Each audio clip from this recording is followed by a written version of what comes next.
আসসালামু আলাইকুম প্রিয় দর্শক, অন্য মঞ্চের আলাপচারিতায় আপনাদের সকলকে স্বাগত জানাচ্ছি। লন্ডনে ডিম ছুঁড়ে মারা হলো আলোচিত এনসিপি নেতা হাসনাত আবদুল্লাহর ওপরে। পালিয়ে না যাওয়ার প্রতিশ্রুতি দেওয়া, হুঙ্কার দেওয়া এই নেতা ডিমের ভয়ে পালিয়ে বীরের এভাবে পলায়নকে উপেক্ষা করেছে তারই ছাত্র সংগঠন তথা জামাতের বি টিম এনসিপি। বরং তারা বিবৃতি দিচ্ছে আমাদের খুবই জনপ্রিয় অভিনেতা মোশাররফ করিমকে নিয়ে। বলা হচ্ছে মোশাররফ করিমকে নাকি আওয়ামী লীগের নেতাকর্মীরা কলকাতায় আটকে ধরেছে, তারা লাল বদর বলে স্লোগান দিয়ে তাকে পিটিয়েছে। মোশাররফ করিম বলছেন ভিন্ন কথা। তিনি বোঝাতে চাইছেন যার বিয়া তার খবর নাই, পাড়াপড়শির ঘুম নাই। মূল ঘটনা কি সেটা আমরা জানবো। হাসনাত আবদুল্লাহর উপরে এই যে ডিম বর্ষণ, এটি নতুন কোনো ঘটনা কিনা সেটাও বোঝার চেষ্টা করব এবং বোঝার চেষ্টা করব জুলাই সন্ত্রাসীদের সাথে ভবিষ্যতে কি হতে চলেছে। প্রিয় বন্ধুগণ, আমরা জানি অতীতেও এরকম ডিম বর্ষণের ঘটনা ঘটেছে। এটি উদ্বোধন কে করেছেন সেটা নিয়ে বিতর্ক আছে। তবে অপর এনসিপি নেতা আক্তার হোসেন এই জুলাই জঙ্গিকেও কিন্তু আমেরিকাতে ডিম দিয়ে শুভেচ্ছা জানানো হয়েছিল। গত মে মাসে পর্তুগালে এনসিপি নেতা এবং সিলেট জেলা শাখার সাংগঠনিক সম্পাদক মোহাম্মদ আক্তার হোসেনকেও কিন্তু ডিম দিয়ে শুভেচ্ছা জানানো হয়েছে। জুলাই আন্দোলনে যারা অংশগ্রহণ করেছেন তাদের মধ্যে বড় একটা অংশকে আমরা দেখেছি মব সন্ত্রাসে যুক্ত থাকতে। এই ঘটনায় কিন্তু সাধারণ আন্দোলনকারীরাও ক্ষুব্ধ, কারণ কেউই তো চাইবে না তাদের কোনো ন্যায্য আন্দোলনকে পুঁজি করে নাহিদ ইসলামের ভুড়ি বারুক, হাসনাত আবদুল্লাহ এমপি হোক, সার্জিস আলম জমিদারের নাতি বনে যাক, অথবা ওই হাতিয়ার হান্নান মাসুদ, জেনজিরা ৭২-এর সংবিধান ছায় না, যাদের পরনে কাপড় ছিল না, পায়ে স্যান্ডেল ছিল না, তারা ওয়েস্ট ইন্ডিজে গিয়ে হাঁসের মাংস খাক। বাংলাদেশের মানুষ সরল হতে পারে, অনেক ক্ষেত্রে ধুরন্ধর হতে পারে, কিন্তু তাদের মাথায় কাঁঠাল ভেঙে খাবেন আর সেটি তারা সহ্য করবে, এমনটা কিন্তু ভাবলে ভুল হবে। আওয়ামী লীগের বিরুদ্ধে যে মব সন্ত্রাস সারা বাংলাদেশে চালানো হয়েছে এবং যার নেতৃত্বে জামাত এনসিপি মুখ্য ভূমিকা পালন করেছে তা কিন্তু বাংলাদেশের মানুষের কাছে স্পষ্ট। বলা হচ্ছিল যে আওয়ামী লীগের সন্ত্রাসীরা গত ১৬ বছর এই করেছে সেই করেছে এবং সেই অন্যায়ের বিরুদ্ধে হয়েছে জুলাই অভ্যুত্থান। বুঝলাম সেখানে নিরস্ত্র সাধারণ শিক্ষার্থীদের উপরে পুলিশ গুলি চালিয়েছে, তাও বুঝলাম, কিন্তু অস্ত্রধারী পুলিশকে কারা হত্যা করলো? নিরস্ত্র সাধারণ নিরীহ মানুষ অস্ত্রধারী পুলিশকে হত্যা করে ফেললো, তাও আবার শতাধিক, এবং সেই হত্যার কোনো বিচার হলো না। এখানে কি ঘটলো? এবং বাংলাদেশের সার্বভৌমত্বের উপরে যে আঘাত এসেছে, আমাদের গুরুত্বপূর্ণ প্রতিষ্ঠানগুলো যে আমেরিকার দখলে চলে গেল, সেবেলায় আওয়ামী লীগের নেতাকর্মীদের বাংলাদেশে অবস্থান করাটা এক প্রকার অসম্ভব করে তুলেছে এই জুলাই জঙ্গিরা। জুলাই সন্ত্রাসী আলাদা করে বলার কিছু নেই। যারা ভালো বা সৎ উদ্দেশ্যে আন্দোলনে গিয়েছিলেন তারা কোনোভাবেই ক্ষতিগ্রস্ত হবেন বলে আমি মনে করি না। আজকে আমরা যে ঘটনাটি দেখলাম, মোশাররফ করিম, তাকে বলা হচ্ছে মব করা হয়েছে, আবার অনেকেই বলছেন করা হয়নি। মোশাররফ করিমকে লালবদর বলা হয়েছে, অনেকে বলছেন করা হয়নি, স্বয়ং মোশাররফ করিমও বলছেন যে না, করা হয়নি। মোশাররফ করিম বাঁধনরা জুলাইয়ের আন্দোলনে অংশগ্রহণ করেছিলেন, আরও অন্যান্য শিল্পীরা অংশগ্রহণ করেছিলেন। তাদের উদ্দেশ্য কি, তাদের অবস্থান, নৈতিক আসলে ভূমিকা কি, সেগুলো সময় বলে দেবে। অভিনয় শিল্পীরা আমাদের দেশের সম্পদ, তারা জাতির বিবেকও বটে, তো তাদের এই ভূমিকাকে আপনি খাটো করে দেখতেই পারেন। আমি দেখতে রাজি নই। জুলাইয়ের আন্দোলনে তারা দাঁড়িয়েছিলেন, কিন্তু একইভাবে তাদের উপরে দায়িত্ব বর্তায় যে জুলাই পরবর্তী আওয়ামী লীগের নেতাকর্মী সহ অন্যান্য নিরাপরাধ মানুষের উপরে যে পরিমাণে মব সন্ত্রাস চালানো হয়েছে, যেভাবে তাদের উপরে নিপীড়ন চালানো হয়েছে, ধর্মীয় সংখ্যালঘুদের উপরে যেভাবে খবর নেমে এসেছে, সেই বেলায় আমাদের শায়ান, মোশাররফ করিম, বাঁধনরা কি বলেছিলেন, কোন রাস্তায় নেমেছিলেন, কোন বুলহর্ন হাতে তুলে নিয়েছিলেন, দেখিনি আমরা। তো তাদের সাথে কি হবে সেটা সময় বলে দেবে। একটু আওয়ামী লীগের দিকে তাকানো যাক এবং আওয়ামী লীগের কর্মী সমর্থকরা যেভাবে জুলাই জঙ্গিদের দৌড়ের উপর রাখছে এবং জুলাই জঙ্গিরাও যেভাবে আতঙ্কিত, সেটা আসলে আমাদের কি বার্তা দিচ্ছে। প্রথম কথা হচ্ছে, আপনি যদি আপনার বাবাকে সন্তান জন্ম দেওয়া শেখান তাহলে বোধহয় ভুল হবে, কারণ তিনি না জানলে আপনি জন্মাতেন না। এই বাংলাদেশ সৃষ্টি করেছে আওয়ামী লীগ। এখন আপনি যদি তাদের উপরে মব চালিয়ে মনে করেন যে না, এটা কোনো ব্যাপার না, তাদের উপরে এরকম নির্যাতন নিপীড়ন চালানো যায় এবং এটাই অব্যাহত থাকবে, তাহলে ভুল করছেন। আপনার দিকে এটা ঘুরে আসবে এবং সেটা ইউনূসের সুদের হারের চেয়েও বেশি। এটা কোনো হুমকি ধমকি, এটা কোনো সম্ভাবনা নয়, এটা বাস্তবতা। আওয়ামী লীগ এই দেশে জন্ম দিয়েছে।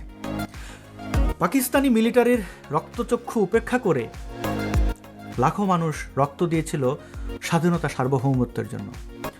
আপনারা জুলাই জঙ্গিরা সেই 1971-এর প্রেতাত্মা এই জামাত শিবির রাজাকারদের মানে ব্যানারে থেকে বা ব্যানারের বাইরে থেকে গুপ্ত থেকে এসে এই দেশের মানুষের উপরে নির্যাতন চালাবেন আর সেটা বৈধ হয়ে যাবে, এমনটা ঘটবে না।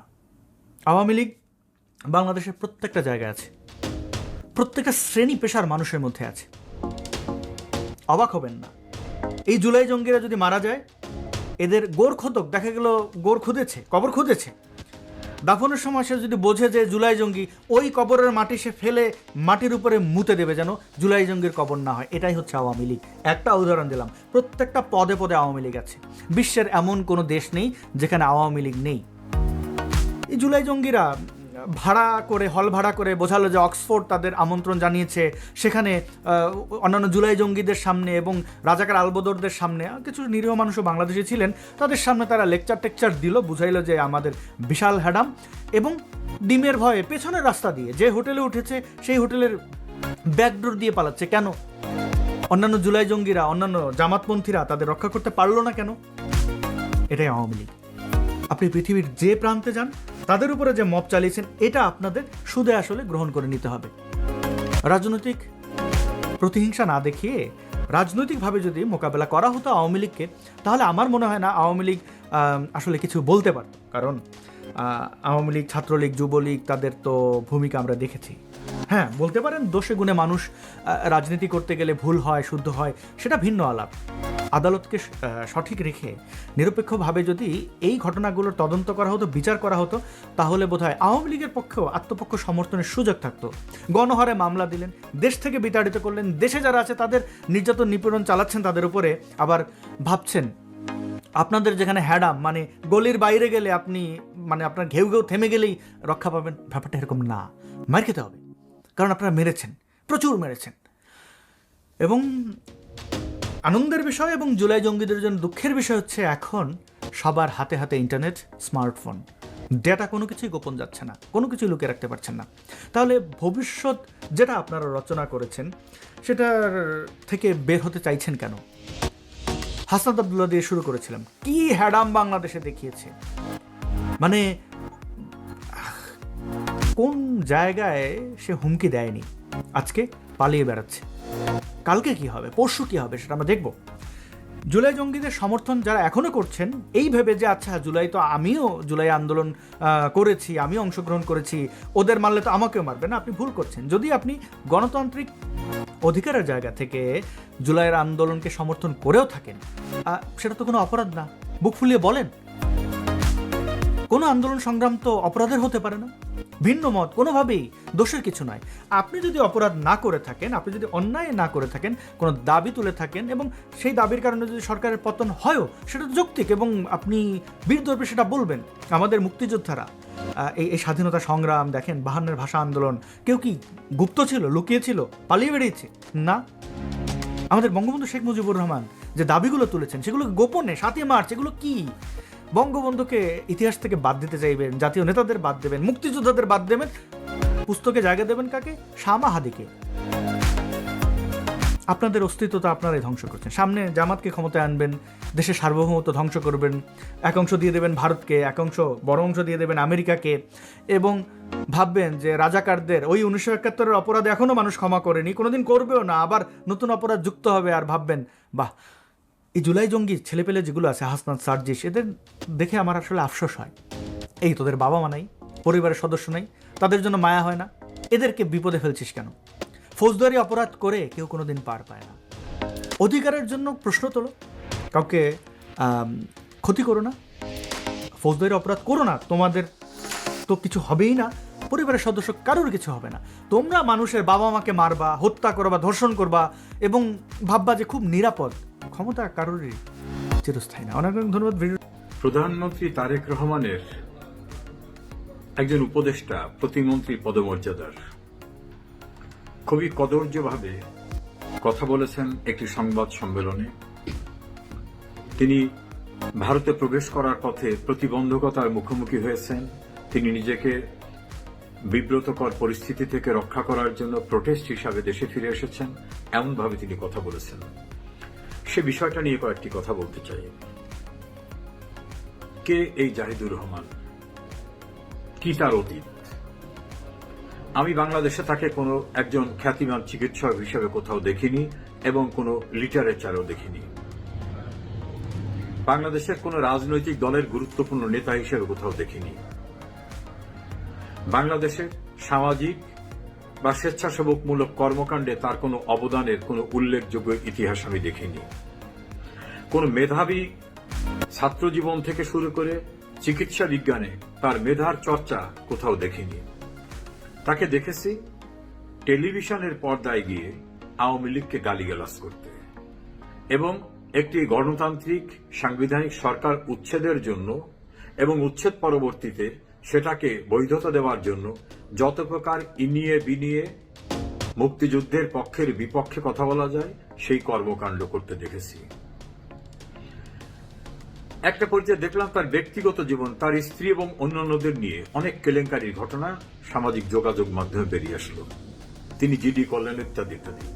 সব মিলে বলছে দেখবেন ক্লিন ইমেজের লোকও না, রাজনৈতিক অতীত নাই, কোনো বর্ণাঢ্য অতীত নাই, কোনো কন্ট্রিবিউশন নাই, কোনো মেরিটোরিয়াস অবস্থান নাই, কিচ্ছুই নাই।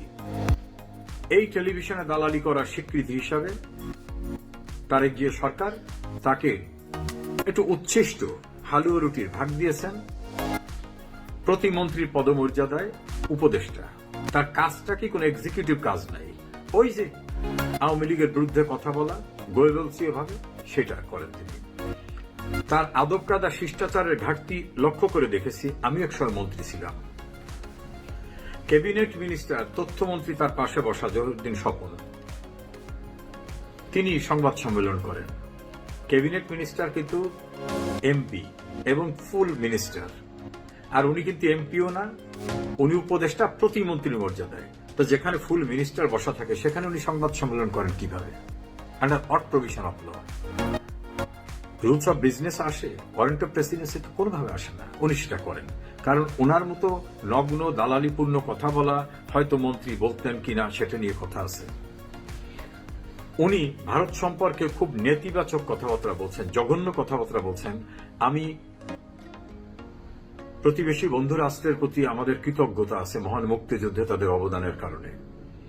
যে উনি যে কথাগুলো বলছেন সেটার ভিডিওটা আমার কাছে আছে, আমি ভিডিওটা দেখাতে চাই না, কারণ ওটা পুনরায় প্রচার করা মানে আর একটি নেতিবাচক বিষয়কে সামনে নিয়ে আসা। এত নেককারজনক কথা বলছেন ভারত সম্পর্কে, এত জঘন্য কথা কোনো ভদ্রলোক বলতে পারে, শিক্ষিত লোক বলতে পারে আমার ধারণা নাই। এইসব বলার পর উনিও সেই দেশে ঢুকতে গেছেন। তার চেয়ে জঘন্য কাজটি, উনি রাষ্ট্রীয় বা সরকারি একটি স্ট্যাটাস পেয়েছেন, প্রতিমন্ত্রীর পদমর্যাদায় উপদেষ্টা। তাহলে তো উনি ব্যবহার করবেন ডিপ্লোম্যাটিক পাসপোর্ট। দেখলাম উনি নাকি অর্ডিনারি পাসপোর্ট নিয়ে গেছেন। এটা তো আরেকটি অপরাধ। শেখ হাসিনা সরকারের একটি পিরিয়ডে সৈয়দ আবুল হোসেন নামক একজন প্রতিমন্ত্রী, তিনি তার জেনারেল পাসপোর্ট নিয়ে বিদেশ সফর করার পরে, বিষয়টা প্রকাশিত হওয়ার পরে প্রধানমন্ত্রী তাকে পদত্যাগ করার জন্য নির্দেশ দেন, কারণ এটা ছিল সম্পূর্ণরূপে অবৈধ। এই ডক্টর জাহিদ, ডক্টর না সরি উনি ডাক্তার, এই ডাক্তার জাহিদ সামাজিক যোগাযোগ মাধ্যমে দেখলাম তিনি ডিপ্লোম্যাটিক পাসপোর্টও নাকি ব্যবহার করেননি। এক হচ্ছে যে দেশ সম্পর্কে আপনি নিকৃষ্ট, জঘন্য, অশ্লীল, অশ্রাব্য ভাষায় কথা বলছেন, যেটা কূটনৈতিক সম্পর্ক রক্ষার শিষ্টাচারের চরম পরিপন্থী। আবার সেই দেশে আপনি ঢুকতে যাচ্ছেন, তাও আবার আপনার পাসপোর্টের স্ট্যাটাস যেটা আপনি পেয়েছেন দয়া করে দেশের তারেক সাহেব সেটাকে হাইড করে। আপনাকে যদি কোনো দেশ মনে করে যে আপনি সেই দেশের জন্য ক্ষতিকর, যদি মনে করে যে আপনি সেই দেশের শত্রু, যদি মনে করে আপনি সেই দেশ সম্পর্কে জঘন্য মিথ্যাচার করেন, তাহলে সেই দেশ আপনাকে জিজ্ঞাসাবাদ করবে, এটাই তো স্বাভাবিক। আমার প্রিয় মাতৃভূমি নিয়ে যদি কোনো দেশের কেউ এরকম জঘন্য কথা বলে, তা আমার ইমিগ্রেশন তাকে অবশ্যই জিজ্ঞাসাবাদ করবে যে তুমি এদের সম্পর্কে খুবই নেতিবাচক ধারণা, তুমি এদের সম্পর্কে জঘন্য কথা বলো, কাজে তোমাকে আমার দেশে ঢুকতে গেলে তুমি কে, কোথা থেকে আসছো, তোমার হোয়াটস অ্যাবাউট, এগুলো জানতে হবে। এটা খুবই স্বাভাবিক। তবে আমি বিস্মিত যে বর্তমান সরকার তার মতো এত বড় ভারত বিদ্বেষী এবং ভারতের সম্পর্কে জঘন্য কথা বলা, যেটা কূটনৈতিক শিষ্টাচারের চরম পরিপন্থী কথা বলা ব্যক্তিকে কিভাবে ভারত পাঠালেন? নাকি উনি চুরিচামারি করে গিয়েছেন? তবে ওনার সম্পর্কে অনেকের কাছ থেকেই সামাজিক যোগাযোগ মাধ্যমে, বিশেষ করে যারা আওয়ামী বিরোধী, তাদের কাছ থেকে শুনেছি যে ওনাকে খুবই খারাপ শব্দ ব্যবহার করেন। তারা কেউ বলেন কষা জাহাঙ্গীর, কেউ বলে ইত্যাদি ইত্যাদি নানা রকম ভাবে। এই ব্যক্তিটি বাংলাদেশের সঙ্গে প্রতিবেশী রাষ্ট্রের সম্পর্ক ধ্বংস করার এজেন্ট হিসাবে কাজ করছে কিনা কারণ সে বিষয়টি বর্তমান সরকারকে খতিয়ে দেখতে বলবো।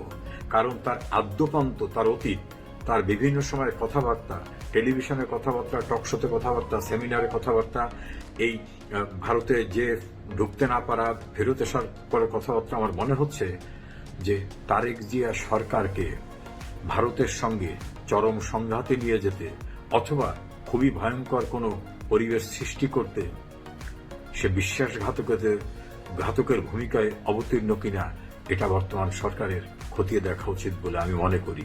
কারণ একটা সরকার ক্ষমতা আসছে, যেভাবেই হোক, বিতর্কিত নির্বাচন হোক, আমরা মনে করি একটা সরকার ক্ষমতায় আছে।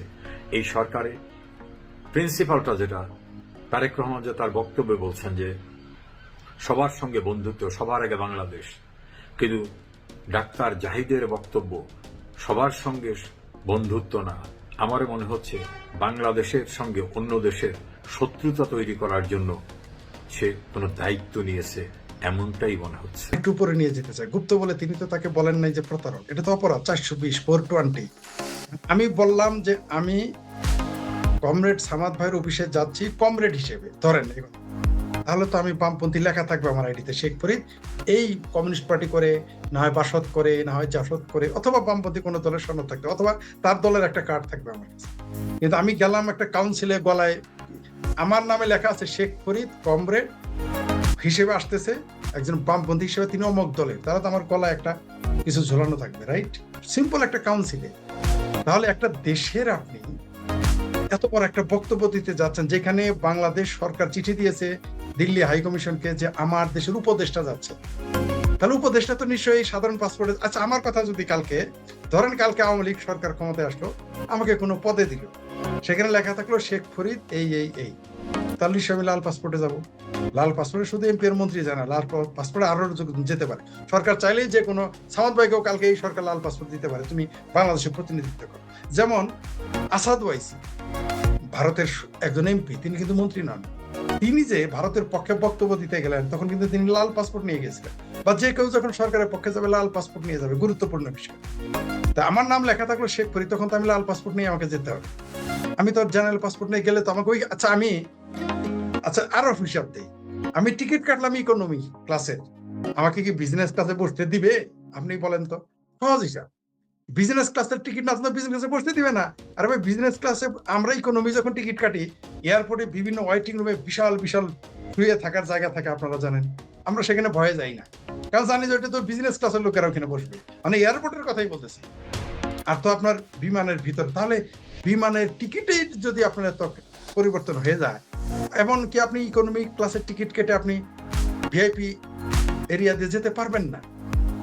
তাহলে সেখানে লেখা আছে উনি বাংলাদেশের প্রতিমন্ত্রী, সরকারের উপদেষ্টা, টিকটকার থেকে উপদেষ্টা। মান্না ভাইয়ের পেতিপাটা হয়ে গেছে এখন বিএনপির জাতীয় ভাইয়ার উপদেষ্টা। বাপরে বাপ, মান্না ভাইয়ের দলের সে একটা বড় পদই পায় নাই, নামমাত্র একটা কোন রকম একটা পদ দিয়ে দিছে আর কি, সে হয়ে গেছে একটা দেশের প্রধানমন্ত্রীর উপদেষ্টা। বাপরে বাপ।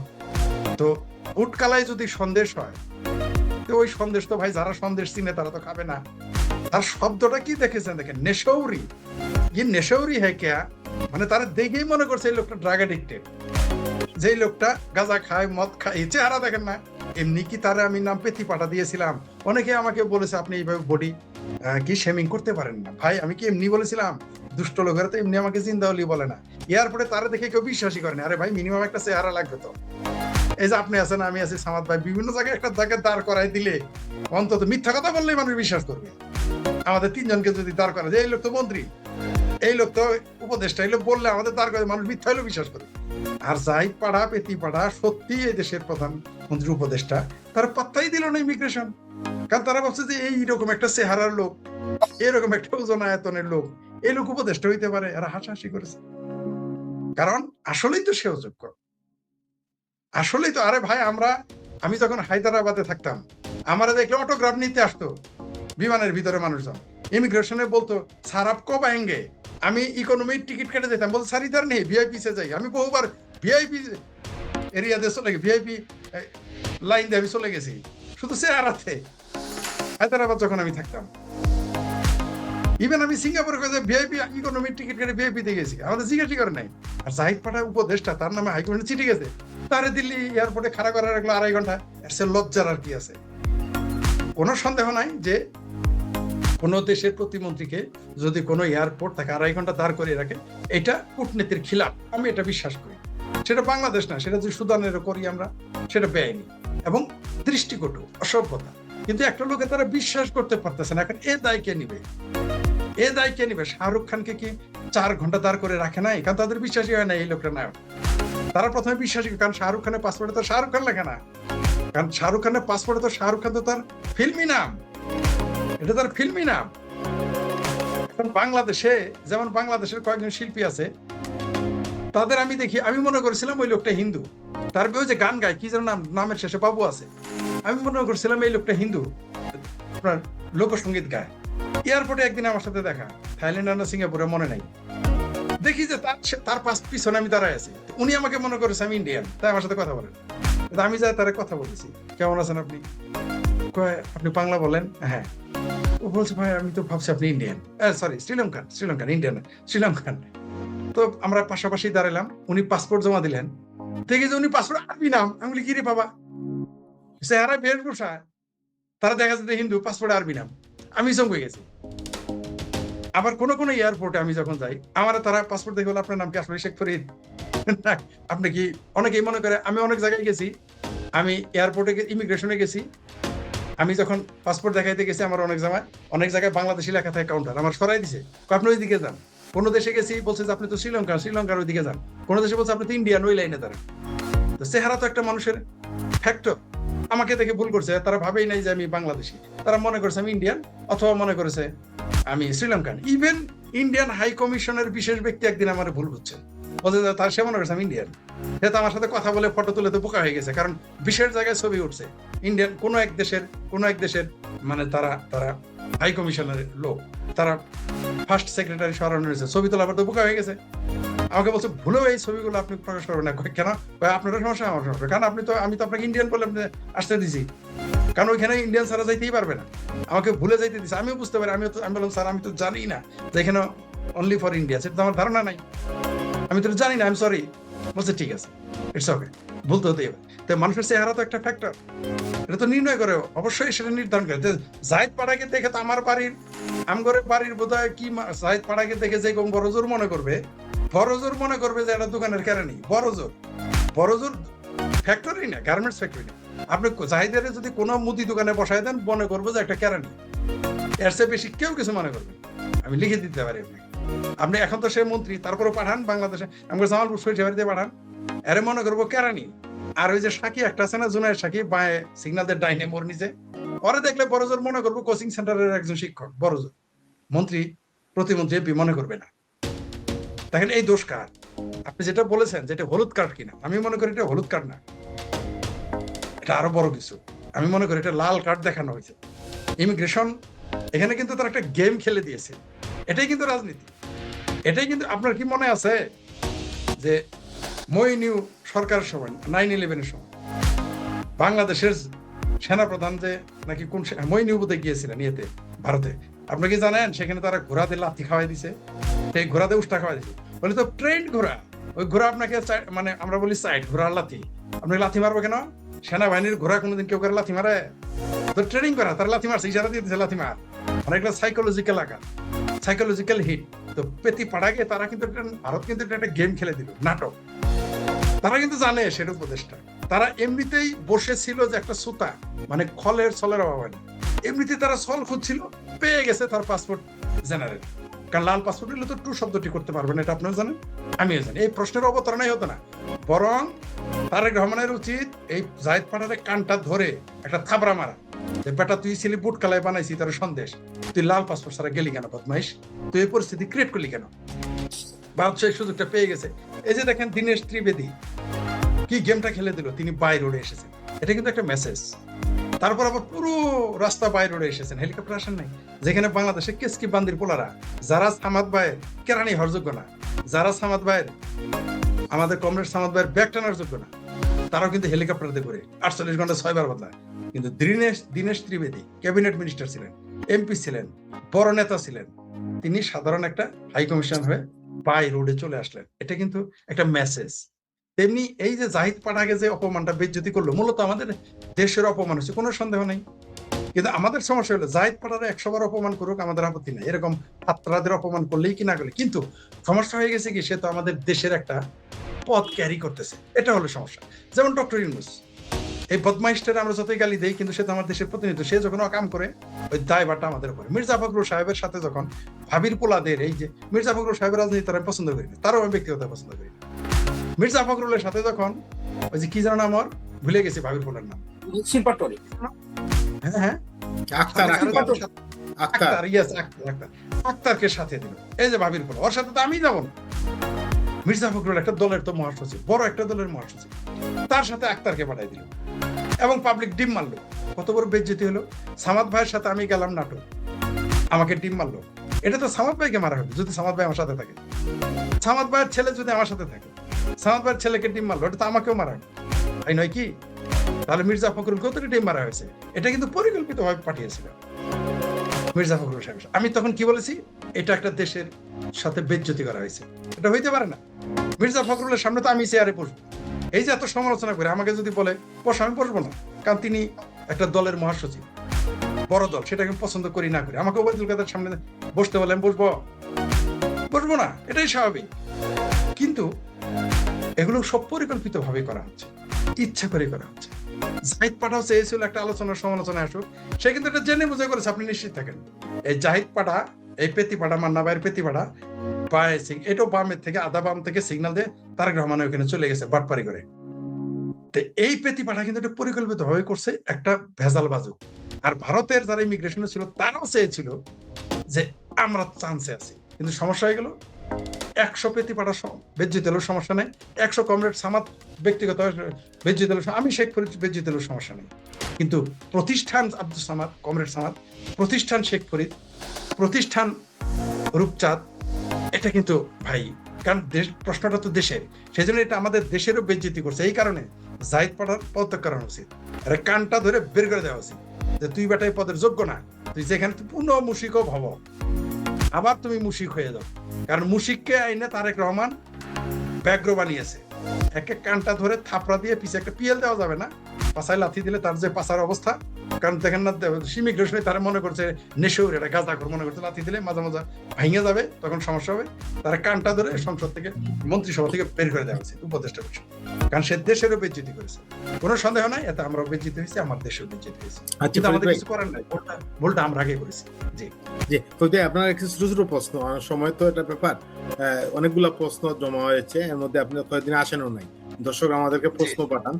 ফরিদ ভাই, একটা বিষয় হচ্ছে যে এই যে পাঠ্য পুস্তকে আপনার ইয়ের নাম আসবে, এটা নিয়ে আমরা দেশে বিদেশে, হ্যাঁ, আপনার তথাকথিত জুলাই যোদ্ধা যিনি শহীদ হয়েছেন, হ্যাঁ, তাদের বক্তব্য নিয়ে শহীদ হয়েছেন, তার নাম ঢুকবে একটা বিষয়। আরেকটা বিষয় হচ্ছে যে আমরা দেখলাম শিক্ষামন্ত্রী বলছেন যে বিশ্ববিদ্যালয়, বাংলাদেশের প্রতিটা জেলায় একটা বিশ্ববিদ্যালয় করা হবে, কিন্তু এই শিক্ষামন্ত্রী আর বলছেন যে সঙ্গীত শিল্পী বাদ দেওয়ার কথা উঠেছে সংসদে, যাতে কোনো শিক্ষা প্রতিষ্ঠানে সঙ্গীত শিল্পী নিয়োগ না দেওয়া হয়। এই টোটাল বিষয়গুলো নিয়ে মানে কি বলবেন, একসাথে বলেন প্লিজ। তাহলে প্রথমত আমি যদি হাদিকে নিয়ে বলি, তালিবাস অন্তস্থায়কারা হাদি, এই হাদিকে পাঠ্যপুস্তকের স্থান দেওয়া মানে পাঠ্যপুস্তকের কি বলবো, আর খারাপ ভাষায় তো বলা যাচ্ছে না, আপনার সেন্সর আছে, মানে পুরো শিক্ষা ব্যবস্থাটা বুঝে নেন পাবলিক কি বলতে চাইছি। পুরো পাঠ্যপুস্তকের, যেই দেশে পাঠ্যপুস্তকে বঙ্গবন্ধুর ভাষণ সরিয়ে নেওয়া হয়, সেই পাঠ্যপুস্তকে হাদির অধ্যায় কি লিখবেন আপনি, শিরোনাম কি দিবেন, তালিবাস অন্তস্থায়কারা হাদি, এছাড়া কি লিখবেন আপনি? এর কি অবদান, মানে এই যে তাকে নিয়ে আলোচনা করতেছি, আমার কাছে এটি সময় অপচয় এবং তার দাম বেশি দিয়ে পেয়েছি, তারা আবার পাঠ্যপুস্তকে, এটা হাস্যকর ব্যাপার। আরো হাস্যকর ব্যাপার যে এই সমস্ত ফাত্রা পুত্রাদের, জামাতি এই জামাতি জাউরা ফাতরা ফুতরাদের নিয়ে, যাদের মুখ এতই খারাপ যে উচ্চারণ করা যায় না পরিবারের সামনে, তাদের নিয়ে কবর দিয়েছে জাতীয় কবি নজরুল ইসলামের পাশে। এগুলো নিয়ে কি বলবো আর ভাই, হাস্যকর। আর আপনি যেটা বলেন, একদল বলতেছে বিএনপির মধ্যে, একদল বলতেছে প্রত্যেক জেলায় জেলায় বিশ্ববিদ্যালয় বানাবে, আর মন্ত্রী সংসদে দাঁড়িয়ে বলেছেন যে মন্ত্রী পরিষদ প্রাথমিক বিদ্যালয়গুলোতে শিক্ষক নিয়োগ চিরতরে বন্ধ করে দিয়েছে। মানেটা কি দাঁড়াইলো? এই মন্ত্রী পরিষদটা কি কাবুলের মন্ত্রী পরিষদ? পাকিস্তানেরও না, পাকিস্তানের সংসদে এত বড় ছাত্রা সিদ্ধান্ত নিবে না। এই আগে জানতাম এটা বিএনপির মন্ত্রী পরিষদ, এখন তো দেখতেছি এটা কাবুলের মন্ত্রী পরিষদ, এখন তো দেখতেছি এটা বিএনপি না, মোল্লাদের মন্ত্রী পরিষদ। তা নাহলে এটা কি করে সম্ভব? আপনি সঙ্গীত শিক্ষা নিয়োগ বন্ধ করে দিলেন। মানে এরা যে কার কার কাছে যে মুসলেখা দিয়ে আছে বুঝতে পারছেন তো? মানে জামাত, হেফাজত, এই মাদ্রাসার মোল্লা জঙ্গিদের কাছে কিরকম মুসলেখা দিয়ে আছে বুঝতে পারছেন? কতটুকু প্রেসারে থাকলে তারা শিক্ষক নিয়োগ দেয় নাই? তারা তো বিএনপি হলো একটা মানে সাদাবাজার দল, তারা বলে লাভের জন্য নিয়োগ। শিক্ষক তাদেরই, শিক্ষক লক্ষ লক্ষ শিক্ষক নিয়োগ দিত, এগুলো তাদেরই হইতো, টাকা পয়সা খাইতো, লাখ লাখ কোটি কোটি শত শত কোটি টাকার ব্যবসা হইতো। এটাও তারা করতে পারলো না কেন? মোল্লাদের সাথে। একটা দেশকে যদি শুধু মিলিটারি ধরে ওই দেশ সর্বনাশ, শুধু মোল্লায় ধরে ওই দেশ সর্বনাশ। এই বাংলাদেশকে ধরেছে মোল্লা আর মিলিটারি দুইজনে মিলে, এই দেশের সর্বনাশ হবে। আবার যখন বলে প্রত্যেক জেলায় জেলায় বিশ্ববিদ্যালয় দিব, এটা আরো হাস্যকর। টাকলা ফুয়াদ আছে না, একটা ব্যারিস্টার নাকি বালিস্টার আছে, সে তো বলেছে বাংলাদেশে এত বিশ্ববিদ্যালয় দিয়ে কি হবে, কলেজ দিয়ে কি হবে, স্কুল কলেজ দিয়ে কি হবে? সে ক্রিকেট খেলা দেখতে হয় 11 জন, একটা বল নিয়ে 11 জন খেলে, একটা বল নিয়ে 22 জন দৌড়ায়। হাস্যকর ব্যাপার। আর এই ধরনের মানুষ এই দেশে বাস করে। সেই দেশে আপনি বিশ্ববিদ্যালয় দিয়ে কি করেন? মাদ্রাসা। এই বাংলাদেশ তো এখন মাদ্রাসা, এই বাংলাদেশ এখন বিশ্ববিদ্যালয়ের উপযোগী না, এই বাংলাদেশের এখন কেবল মাদ্রাসার উপযোগী। আপনারা মাদ্রাসা বানান, কারণ এই দেশের বিশ্ববিদ্যালয়গুলো হায়ার মাদ্রাসা। এটা আমি বলিনি, অধ্যাপক মেজবাউদ্দিন স্যার বলেছেন যে পুরো বাংলাদেশে ঢাকা বিশ্ববিদ্যালয়ের মতো, যেটা রাজনৈতিক ঐতিহ্য ইতিহাস আপনি আমার চেয়ে ভালো জানেন দুইজনই, আপনার প্র্যাকটিক্যাল সেখানে, কারণ আমি তো ঢাকা বিশ্ববিদ্যালয় ছাত্র ছিলাম না। তো এই ঢাকা বিশ্ববিদ্যালয় আমাদের ইতিহাস ঐতিহ্য এইভাবে ধারণ করেছে। সেই বিশ্ববিদ্যালয় যদি হায়ার মাদ্রাসা হয়ে যায়, তাহলে 64 জেলায় 64 বিশ্ববিদ্যালয়। আবার ওই যে আবার মন্ত্রী তো উল্টা বলেছে যে আমরা আর বেকার বানাইতে চাই না। এটা স্ববিরোধী কেন? এরা তো কেন স্ববিরোধী আমি বুঝতে পারতেছি না। এরা মুক্তিযুদ্ধের প্রশ্নে স্ববিরোধী, গণতন্ত্রের প্রশ্নে স্ববিরোধী, কে স্বৈরাচার না সেই ব্যাপারে তারা স্ববিরোধী। তারা জামাতকে মনে করে গণতান্ত্রিক দল, আওয়ামী লীগ নিষিদ্ধ করে। তারা স্বাধীনতা বিরোধী, 71-এর 30 লক্ষ খুনি অগণিত নারী ধর্ষণকারী দলকে ইলেকশন করতে দেয়। আর মুক্তিযুদ্ধে যাদের অবদান, যাদের নেতৃত্বে মুক্তিযুদ্ধ হয়েছে তাদের নিষিদ্ধ করে। এদের তো আমি চরিত্র বুঝতে পারতেছি না। এরা বলে আসলে আওয়ামী লীগ পুলিশ ছাড়া চলতে পারে না, পুলিশ লীগ দিয়ে দেশ চালায়। এখন দেখতেছি এরা তো আর্মি দল হয়েছে, আর্মি এদের জাতীয়তাবাদী আর্মি দল দিয়ে এরা চলতেছে, আর্মি ছাড়া চলতে পারে না। এই যে স্ববিরোধিতা, কার কথা কি বলবো? এই বাংলাদেশের 64টি বিশ্ববিদ্যালয়ে শিক্ষা খাতে আপনার বাজেট কত? আপনি বানাবেন শিক্ষা খাতে বাজেট কত? 64টা বিশ্ববিদ্যালয় বানাবেন। আর এই দেশে তো বিশ্ববিদ্যালয় আপনি ছাত্র খুঁজে পাবেন না সব। আর যদিও আপনি বিশ্ববিদ্যালয় বানান, সবগুলো তো হবে মোল্লাদের মাদ্রাসা, এগুলো তো বিশ্ববিদ্যালয় মাদ্রাসা হয়ে যাবে। আমার মতে এখন পুরো বাংলাদেশটা একটা হায়ার মাদ্রাসা হয়ে গেছে। তা না হলে কিভাবে সঙ্গীত শিক্ষাকে আপনি নিষিদ্ধ করেন? একটা কোটটাই পরা ক্লিন শেওয়ালা মন্ত্রী কিভাবে দাঁড়িয়ে নির্লজ্জ বেহায়ের মতো বলে আমাদের মন্ত্রিসভা প্রাথমিক শিক্ষক নিয়োগ রহিত করে দিল। এর চাইতে কষ্টকর, এর চাইতে বিপজ্জনক মেসেজ একটা দেশের জন্য কি হতে পারে, যেটা পাকিস্তানেও বলতে পারে নাই। সৌদি আরবে 10,000 গানের শিক্ষক নিয়োগ দিয়েছে। সৌদি আরবে সিনেমা বানালে 60% ভর্তুকি দেয়। বাংলাদেশের সিনেমা হল বন্ধ, সঙ্গীত শিক্ষক নিয়োগ দিবে না, সেটা সংসদে বেহায়া মন্ত্রী বলে। তখন মন্ত্রী যে কোটটাই পরা, যে ক্লিন শেভ, আধুনিক শিক্ষা শিক্ষিত। এটা মোল্লা যদি বলতো, এটা যদি জামাতের সংসদ হইতো, এটা যদি মোল্লাতন্ত্রের সংসদ হইতো, তাহলে মেনে নিতাম যে হ্যাঁ এটা তো হবেই, স্বাভাবিক। কিন্তু বিএনপির মতো সংসদ, বিএনপি তাদের দাবি এটা বিএনপির সংসদ, যদি এটাকে আমি মুসলেখা সংসদ বলি। এই জন্য আমি বলি যে বাংলাদেশ এই মুহূর্তে কোন সব জায়গায় পৃথিবীতে থাকে সরকারি দল, বিরোধী দল, স্বতন্ত্র প্রার্থী। বাংলাদেশ একমাত্র দেশ যেখানে সরকারি দল, সরকারের বিরোধী দল, সরকারের স্বতন্ত্র দল এই সংসদে রয়েছে। অদ্ভুত, মানে বিচিত্র। আপনি কোনোভাবে রাজনীতিতে, অর্থনীতিতে এই দেশের সংজ্ঞা মিলাইতে পারবেন। তো এইগুলো আমাদের স্ববিরোধিতা, দেশটা কাবুলের দিকে যাচ্ছে। মানে মোল্লা আর মিলিটারি আর মোল্লায় স্বাধীন বাংলাটাকে নিল গোল্লায়, এদিকে যাচ্ছে বলে আমি মনে করি। ধন্যবাদ। তারেক রহমানের নেতৃত্বে বিএনপি ক্ষমতা এসেছে পাক্কা 4 মাস হলো। পুলিশের পরিসংখ্যান বলছে এই 4 মাসে প্রতিদিন গড়ে 10টিরও বেশি খুনের ঘটনা ঘটেছে। দিনে দুপুরে প্রকাশ্যে অস্ত্র নিয়ে এসে একের পর এক খুন করার ঘটনা ঘটলেও সন্ত্রাসীরা থেকে যাচ্ছে ধরাছোঁয়ার বাইরে। শুধু রাস্তাঘাটই নয়, সন্ত্রাসীরা মসজিদের ভেতরে ঢুকেও গুলি চালাচ্ছে, যেটি অতীতে দেখা যায়নি। আর ছিনতাইয়ের ঘটনা এত বেশি ঘটছে যে খোদ পুলিশই তার হিসেব রাখতে পারছে না। চলন্ত মোটরসাইকেল কিংবা রিকশায় হামলা চালিয়ে বেপরোয়াভাবে ছিনতাইয়ের ঘটনা ঘটছে। পুলিশও এসব হামলা থেকে রেহাই পাচ্ছে না। বিএনপি আমলের 120 দিনের আইন শৃঙ্খলার করুণ চিত্র মব সন্ত্রাসের স্বর্ণযুগ বলে খ্যাত ইউনূসের আমলকেও ছাড়িয়ে যাচ্ছে। বিশ্লেষকদের অনেকের কাছে বিএনপি সেই 2001 সালের আমলের চিত্রটা ফিরে আসছে, কারণ ওই সময় সন্ত্রাসের কারণে তটস্থ ছিলেন বিএনপির ওয়ার্ড কমিশনাররাই, আর এখন খুন হচ্ছে বিএনপি নেতারাই। প্রশ্ন হলো, দেশের আইন শৃঙ্খলা পরিস্থিতির এই ভয়াবহ চিত্র কেন, যেখানে সাধারণ মানুষ তো আছি, দলটি নেতা থেকে পুলিশও নিরাপদ নয়।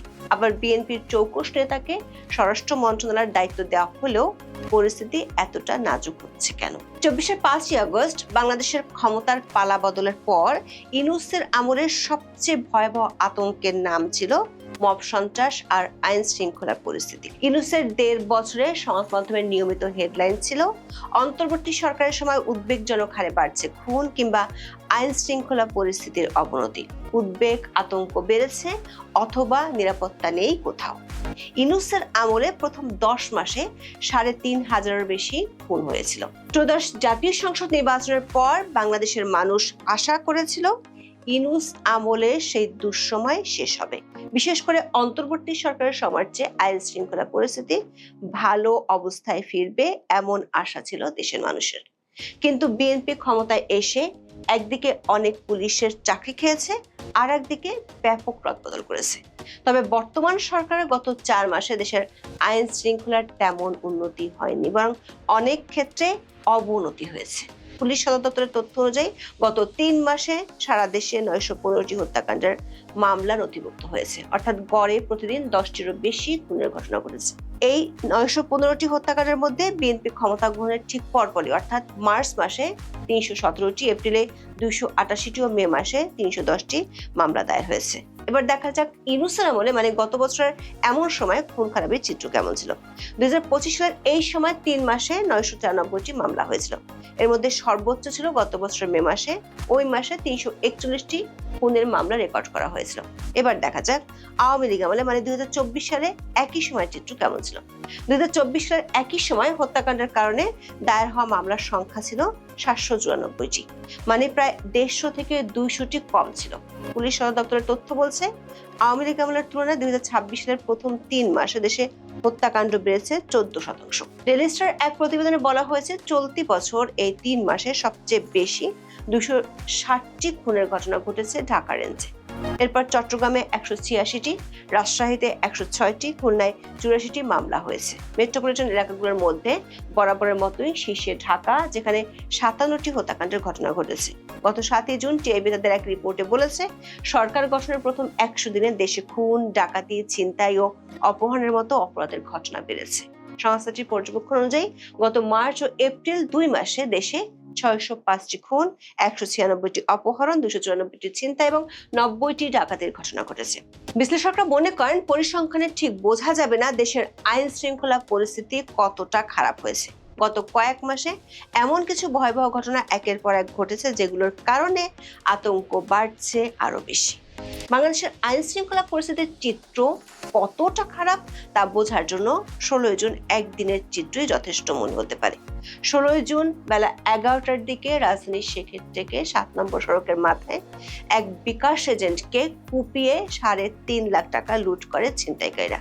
বিকালে তাদের ধরতে অভিযানের নামে পুলিশ। এই ঘটনার সংবাদ মাধ্যমের শিরোনাম হয় সকালে কুপিয়ে ছিনতাই, বিকালে অভিযানে যাওয়া পুলিশকে কুপিয়ে জখম। অর্থাৎ অভিযানের সময় পুলিশের 2 কর্মকর্তাকে কুপিয়ে আহত করেছে ছিনতাইকারীরা।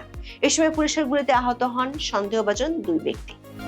একই দিন লালমনিরহাটের আদিতমারিতে 7 বছরের এক শিশু নিখোঁজের একদিন পর মাটি চাপা দেওয়া অবস্থায় বস্তাবন্দি লাশ উদ্ধার করে পুলিশ। এই ঘটনায় অভিযুক্ত সন্দেহে একজনের বাড়িতে হামলা ও ভাঙচুরের পর আগুন দেওয়া হয়। খবর পেয়ে পুলিশ ঘটনাস্থলে গেলে জেলা প্রশাসক, এসপি ও পুলিশের গাড়ি ভাঙচুর করেছে স্থানীয় লোকজন। এ সময় 18 জন পুলিশ আহত হয়েছে। পরিস্থিতি নিয়ন্ত্রণে বিজিবি মোতায়েন করা হয়েছে। দর্শক, প্রকাশ্য দিবালোকে খুন, ছিনতাই আর পুলিশের উপর হামলা ভয়াবহ রকমের বেড়েছে। 13 জুন চট্টগ্রামের রাউজান উপজেলার জনাকীর্ণ বাজারে যুবদল নেতা মাসুদুল হক চৌধুরীকে প্রকাশ্য দিবালোকে গুলি করে হত্যা করা হয়। সিসিটিভি ফুটেজে দেখা যায় একটি অটোরিকশায় করে 5 থেকে 7 জন সশস্ত্র ব্যক্তি এসে খুব কাছ থেকে তাকে লক্ষ্য করে গুলি চালায় এবং ফাঁকা গুলি ছুটতে ছুটতে পালিয়ে যায়। স্থানীয়রা এখন রাউজানকে সন্ত্রাসের জনপদ হিসেবে আখ্যায়িত করেছে। 24-এর 5ই আগস্টের পর থেকে কেবল রাউজানে অন্তত 25 জন নিহত হয়েছেন। এর মধ্যে 18টি মৃত্যুই রাজনৈতিক বিরোধের কারণে। একই সময় শতাধিক গোলাগুলি ও সংঘর্ষের ঘটনায় গুলিবিদ্ধ সহ 350 জনের বেশি মানুষ আহত হয়েছেন। স্থানীয় সূত্রের দাবি, নিহতদের অধিকাংশই বিএনপি নেতাকর্মী। এর একদিন আগে শুক্রবার খুলনায় এক বিএনপি কর্মীকে গুলি করে হত্যা করা হয়। আর 14 জন রোববার খুলনায় যা ঘটেছে সেটি সন্ত্রাসের সব অতীত রেকর্ডকে ছাড়িয়ে গেছে। খুলনা শহরের দৌলতপুরে ফজরের নামাজের সময় মসজিদের ভেতরে সন্ত্রাসীরা গুলি চালালে 2 মুসল্লি আহত হন। একই দিন ঢাকার পশ্চিম রামপুরের শিশু সন্ত্রাসী ইয়াসিন খান ওরফে কাল্লা পলাশ কারাগার থেকে মুক্তি পাওয়ার মাত্র 1 মাসের মাথায় গুলিবিদ্ধ হয়ে গুরুতর আহত হন। খুনের মতোই আর এক আতঙ্কের নাম ছিনতাই। আগে ছিনতাই ছিল রাজধানী ঢাকার আতঙ্ক, এখন তা জেলা শহরগুলোতেও আতঙ্কে পরিণত হয়েছে। ভোর কিংবা রাত শুধু নয়, প্রকাশ্য দিবালোকে ছিনতাইয়ের জন্য ভয়ঙ্কর হয়ে উঠছে। ব্যাংকপাড়া কিংবা বাসারগুলি, মার্কেট কিংবা বিনোদন কেন্দ্র, সব জায়গায় সুযোগ পেলেই ছিনিয়ে নেওয়া হচ্ছে সর্বস্ব। কেউ বাহাদিরে গুলি করতেও দ্বিধা করছে না ছিনতাইকারীরা। এতে রাস্তায় বেরোলেই ছিনতাইয়ের এক অজানা আতঙ্কে পথ চলতে হচ্ছে মহানগরের মানুষকে। সামাজিক মাধ্যমে প্রায় ভাইরাল হচ্ছে ছিনতাইয়ের ভয়াবহ সিসি ক্যামেরা ফুটেজ। 16 জুন রাজধানীর আদাবরে বিকাশ এজেন্টকে কুপিয়ে 3 লাখ টাকা ছিনিয়ে নিয়ে গেছে। 15 জুন দিবাগত রাতে রাজধানীর পল্লবীর পলাশনগর এলাকায় ছিনতাইকারীরা এক ব্যক্তিকে কুপিয়ে নগদ টাকা ও মোবাইল নিয়ে যায়। একই দিন রংপুর, রাজশাহী সহ দেশের অনেক জায়গায় ছিনতাই ঘটনা ঘটেছে। 14 জুন ফরিদপুরের বিক্রয় প্রতিনিধিকে কুপিয়ে 3 লাখ টাকা ছিনতাই করে নিয়ে গেছে। 7 জুন মতিঝিলের শাপলা চত্বরে প্রকাশ্য দিবালোকে গুলি করে এক ব্যবসায়ীর টাকা ও ডলার ছিনিয়ে নিয়েছিল সন্ত্রাসীরা। একই দিন ভোরে দিনাজপুরের পার্বতীপুর থেকে নিজের বাড়ি থেকে একটি বিয়ের অনুষ্ঠান শেষে ঢাকায় ফিরছিলেন সোহেল ইসলাম। সোহরাওয়ার্দী মেডিকেল কলেজ হাসপাতালের গেট পার হয়ে ছিনতাইকারীর আক্রমণের শিকার হওয়ার 4 দিন পর মারা যান তিনি। গত 30 মে পরিবারের সঙ্গে ঈদ উল আজহার ছুটি কাটিয়ে ঢাকায় ফিরে বাসার ফটকের সামনে ছিনতাইয়ের শিকার হন 2 নারী। 11 জুন ভাইরাল হওয়া এক ছিনতাইয়ের ভিডিও ছাড়িয়ে গেছে অতীতের সব রেকর্ড। ওই ভিডিওতে দেখা যায় চলন্ত মোটরসাইকেল আরোহীকে ছিনতাইকারীরা ইট ছুঁড়ে মারে। দর্শক, এই ছিনতাই যারা রোধ করবে সেই পুলিশ বাহিনীর সদস্যরা তারা নিজেরাই একের পর এক সন্ত্রাসী হামলার শিকার হচ্ছেন। প্রতি সপ্তাহে দেশের কোনো না কোনো জায়গায় পুলিশ আক্রমণের শিকার হচ্ছেন। 16 জুন কমপক্ষে দেশের 3টি জায়গায় পুলিশ সদস্যরা হামলার শিকার হয়েছেন। 12 জুন রাজধানীর শেরেবাংলা নগর এলাকায় মধ্যরাতে দায়িত্ব পালনকালে ছিনতাইকারীদের ছুরিকাঘাতে পুলিশের 2 সদস্য আহত হন। 10 জুন বগুড়ায় পুলিশের এক এসআইকে ছুরিকাঘাত করে তার কাছে থাকা মামলার গুরুত্বপূর্ণ নথিপত্র ছিনিয়ে নিয়ে গেছে দুর্বৃত্তরা। একই দিন ঢাকার সাভারে পুলিশের উপর হামলা চালিয়ে মাদক মামলায় গ্রেপ্তারি পরোয়ানাভুক্ত এক আসামিকে ছিনিয়ে নেয় তার সহযোগীরা। পুলিশ সদর দপ্তরের পরিসংখ্যান বলছে, ইউনূসের আমলের মতোই বিএনপি আমলে পুলিশের উপর আক্রমণের সংখ্যা বেড়ে চলছে। ডেইলি স্টার খবরে বলা হয়েছে, দিনে দুপুরে একের পর এক হত্যাকাণ্ড ও অপরাধমূলক কর্মকাণ্ডে সাধারণ নাগরিকদের নিরাপত্তা এখন বড় প্রশ্নের মুখে। খুন, গোলাগুলি আর ছিনতাই নিত্যদিনের ঘটনা হয়ে দাঁড়িয়েছে। মানুষ নিরাপত্তা চায়, কিন্তু বারবার আশ্বাস দেওয়া হলেও আইন শৃঙ্খলা পরিস্থিতির কোনো উন্নতি দেখা যাচ্ছে না। এমন বেহাল দশার মধ্যেও গত 1 মে থেকে পুলিশ বিশেষ অভিযান শুরু করেছিল। এই বিশেষ অভিযানে দেশ জুড়ে 18,000-এর বেশি মানুষকে গ্রেপ্তার করে পুলিশ। তবে তা অপরাধ দমনে যথেষ্ট ভূমিকা রাখছে না বলে মনে করেন অপরাধ বিজ্ঞানীরা। কারণ হলো, এদের বেশিরভাগই কার্যক্রম নিষিদ্ধ থাকা আওয়ামী লীগ ও অঙ্গ সংগঠনের নেতাকর্মীরা, যারা মূলত গ্রেপ্তার হয়েছেন মিছিল করার কারণে। শীর্ষ আর দলীয় সন্ত্রাসীরা পুলিশের নাকের ডগায় দিনে দুপুরে খুন খারাপি করলেও পুলিশ ব্যস্ত মিছিল করার কারণে আওয়ামী লীগকে ধরতে। বিশ্লেষকদের মতে যেসব কারণে আইন শৃঙ্খলা পরিস্থিতির এমন নাজেহাল অবস্থা, সে কারণগুলোর দিকে নজর দেওয়ার চেয়ে সরকারের নজর রাজনৈতিক দমন পীড়নের দিকেই বেশি। বিশ্লেষকদের মতে অবৈধ আগ্নেয়াস্ত্রের বিস্তার, আইন প্রয়োগকারী সংস্থার দুর্বলতা এবং 2024 সালের রাজনৈতিক পট পরিবর্তনের পর শীর্ষ অপরাধীদের মুক্তি ও দেশে ফিরে আসা সন্ত্রাস বাড়ার মূল কারণ। ক্ষমতার লড়াইয়ে অপরাধী গোষ্ঠীগুলোকে ব্যবহার করা হচ্ছে, যার ফলে দেশ জুড়ে সুনির্দিষ্ট লক্ষ্যবস্তুতে হামলা ও হত্যাকাণ্ড ঘটছে। ডেইলি স্টার খবরে বলা হয়েছে, রাজনৈতিক কোন্দল, আন্ডারওয়ার্ল্ডের আধিপত্য বিস্তারের লড়াই ও সশস্ত্র গোষ্ঠীগুলোর সংঘর্ষে দেশ জুড়ে খুন, টার্গেট কিলিং ও বন্দুক হামলার ঘটনা উদ্বেগজনক হারে বেড়েছে। এতে আইন শৃঙ্খলা পরিস্থিতি নিয়ে নতুন করে শঙ্কা তৈরি হয়েছে। থানা থেকে লুট হওয়া 1000-এর বেশি অস্ত্র এখনো উদ্ধার করা যায়নি। এছাড়া 5 আগস্টের পর মুক্তি পাওয়া অনেক অপরাধী রাজনৈতিক ছত্রছায়া থেকে এসব অস্ত্র ব্যবহার করে অপরাধ ঘটিয়ে যাচ্ছে। পুলিশের বড় কর্তারা বলছেন, 24 আগস্টের রাজনৈতিক পট পরিবর্তনের পর বেশ কয়েকজন কুখ্যাত গ্যাং লিডার ও দণ্ডপ্রাপ্ত অপরাধী কারাগার থেকে জামিনে বা বিদেশ থেকে দেশে ফিরে আসায় সহিংসতা নতুন মাত্রা পেয়েছে। দেখা যাচ্ছে নিজেদের প্রভাব বিস্তারের কারণে বিএনপির নেতাকর্মীরা দিনে দুপুরে খুন হচ্ছেন। চট্টগ্রামের রাউজান আর খুলনা এক্ষেত্রে বড় উদাহরণ। সাবেক পুলিশ কর্মকর্তারা মনে করেন, বিএনপি 2001 সালে ক্ষমতায় আসার পর একই ধরনের পরিস্থিতি তৈরি হয়েছিল। তখন সন্ত্রাস এতটাই বেড়েছিল, বিএনপির ওয়ার্ড কমিশনাররা সাক্ষাৎ জমদূতকে দেখতে পেতেন। 2002 সালের অক্টোবরের শুরুতে 3 দিনে 32 জন ওয়ার্ড কমিশনার আগ্নেয়াস্ত্রের লাইসেন্সের জন্য আবেদন করেছিলেন। বিএনপি সরকার তখন গানম্যানও দিয়েছিল, তাতেও সন্ত্রাস না কমায় বাধ্য হয়ে ওই বছরের 17 অক্টোবর সেনাবাহিনীর নেতৃত্বে অপারেশন ক্লিন হার্ট শুরু করেছিল, যেটি পরে ব্যাপকভাবে সমালোচিত হয়েছিল। পুলিশের একটি সূত্র বলছে, 2001 সালে বিএনপি আমলের চিহ্নিত শীর্ষ সন্ত্রাসীরা এতদিন জেলে ছিল অথবা বিদেশে পালিয়েছিল, কিন্তু 24-এর 5 আগস্টের পর তারা ব্যাপক প্রতাপ নিয়ে ফিরে এসেছে। মুক্ত বা ফিরে আসার শীর্ষ অপরাধীদের মধ্যে অন্যতম হলো কিলার আব্বাস, সুইটার আসলাম, পিচ্চি হেলাল, ইমন, টিটন, ফ্রিডম রাসু, মোল্লা মাসুদ ও টোকাই সাগর। এরা সবাই বিএনপির 2001 সালের শাসনামলের টার্চ ছিল। এখন তারা আবার ফিরে এসেছে। বিএনপি একটি সূত্র বলছে, 2002 সালের অপারেশন ক্লিন হার্টের মতো একটি অভিযান চালানো নিয়ে সরকারের অভ্যন্তরে কথাবার্তা হয়েছিল, কিন্তু পরে এ নিয়ে সিদ্ধান্ত হয়নি। পুলিশের একটি সূত্র বলছে, জুলাই আন্দোলনের সংগঠিত পুলিশ হত্যার বিচার না হওয়া, পুলিশের মধ্যে বিএনপি করণের কারণে পুলিশ এখন গা বাঁচিয়ে দায়িত্ব পালন করছে। এমন কিছু পুলিশ সদস্যকে জেলার এসপি করা হয়েছে, যাদের আগে কমান্ডিং এর অভিজ্ঞতা নেই বললেই চলে। আবার বিএনপির অভ্যন্তরীণ কোন্দলে যেসব খুন হচ্ছে, সেগুলোর পেছনে দায়ীদেরকে উপর মহলের চাপে পুলিশ গ্রেপ্তার করতে পারছে না। এমন পরিস্থিতিতে পুলিশের উপর আক্রমণ যে হারে বাড়ছে, তাতে পুলিশ নিজেকে আরো গুটিয়ে নেওয়ার আশঙ্কাই করছেন ঊর্ধ্বতন কর্মকর্তারা। এখন এই পর্যন্ত। সবাই ভালো থাকুন, সুস্থ থাকুন, নিরাপদে থাকুন। দেখা হবে আগামী পর্বে।